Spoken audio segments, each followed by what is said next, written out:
St. Jude's Asylum was a scary old building in the woods of Massachusetts. People said that many years ago, doctors did terrible things to the patients there. Ethan was a young man who loved exploring old buildings. One night, he went inside the asylum with his camera. The air was cold, and the walls smelled like old medicine. As he walked down a dark hallway, he reached cell 104.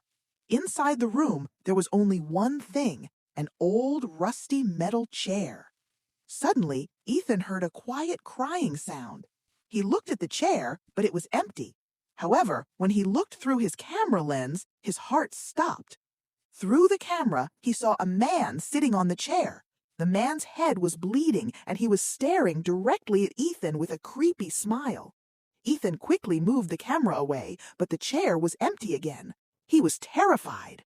Suddenly, an old loudspeaker on the wall made a loud noise. A deep, scratchy voice said, "Patient number 402, it is time for your brain surgery." Ethan tried to run to the exit, but the hallway became longer and longer.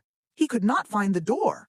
Suddenly, two nurses appeared. They did not have eyes, only black bandages over their faces. They held sharp, rusty tools in their hands. "I don't belong here," Ethan screamed. "I am just a visitor." One nurse walked close to him and whispered, "Every crazy person says that, Ethan." Ethan looked down at his clothes. He was no longer wearing his jacket. He was wearing a dirty white hospital gown. His hands were locked in heavy metal chains. He realized the truth. He was never an explorer. He had been a patient in that asylum for years, but his mind had made up a fake story to forget the pain. He was never going home.